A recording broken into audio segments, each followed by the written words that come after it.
आज की इस वीडियो में मैं आपको बताऊंगा कि ब्लॉकचेन टेक्नोलॉजी क्या है और ये कैसे काम करती है। तो सबसे पहले बात करते हैं ब्लॉकचेन टेक्नोलॉजी के बारे में।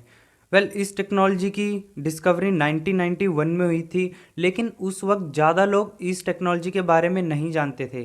फिर 2009 में सतोशी नाकामोटो नाम के एक बंदे ने इस टेक्नोलॉजी का यूज़ करते हुए एक ऑनलाइन करेंसी बनाई, जिसको हम बिटकॉइन के नाम से जानते हैं। और ये करेंसी आगे चलकर बहुत फेमस हुई, जिसके कारण लोग ब्लॉकचेन टेक्नोलॉजी के बारे में भी बात करने लगे। तो चलिए अब हम जानते हैं कि ब्लॉकचेन टेक्नोलॉजी क्या है और ये कैसे काम करती है।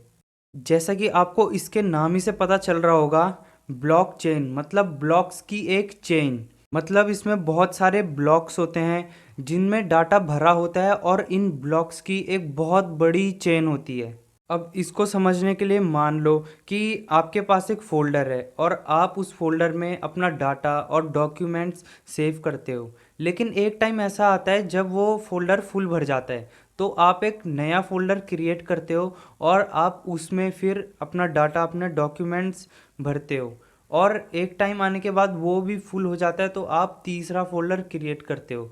तो इन फ़ोल्डर्स की एक चेन, आपस में एक चेन बन जाती है, जिसे हम फोल्डर चेन कहेंगे।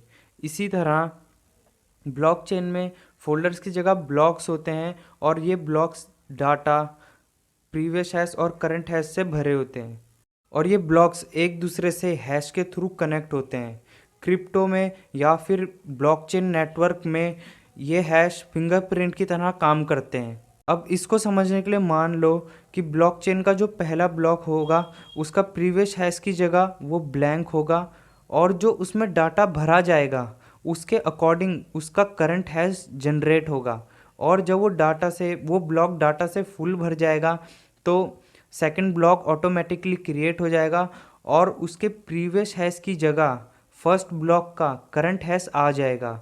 और इसी तरह सेकंड ब्लॉक में भी डाटा के अकॉर्डिंग उसका करंट हैश जनरेट होगा, और जब ये भी फुल भर जाएगा तो थर्ड ब्लॉक क्रिएट हो जाएगा और उसमें भी प्रीवियस हैश की जगह सेकंड ब्लॉक का करंट हैश आ जाएगा, और इसमें भी डाटा के अकॉर्डिंग करंट हैश जनरेट होगा। अब मान लो कोई गलत इंटेंशन से ये कोशिश करता है कि ब्लॉक में डाटा चेंज कर दे अपने फ़ायदे के लिए, तो जब वो ब्लॉक्स का डाटा चेंज करेगा तो उस डाटा के अकॉर्डिंग उसका करंट हैश भी चेंज हो जाएगा। और जब उसका करंट हैश चेंज हो जाएगा तो वो उसके आगे वाले ब्लॉक से मैच नहीं होगा, और पता चल जाएगा कि उसमें डाटा चेंज किया गया है। और अगर कोई एक ब्लॉक का डाटा चेंज करने के बाद बचने के लिए और ब्लॉक्स का भी डाटा चेंज करता है, तो ये नेटवर्क बहुत बड़ा होता है, तो इसे चेंज करना बहुत ही मुश्किल हो जाता है, जिससे इस नेटवर्क को सिक्योर भी माना जाता है।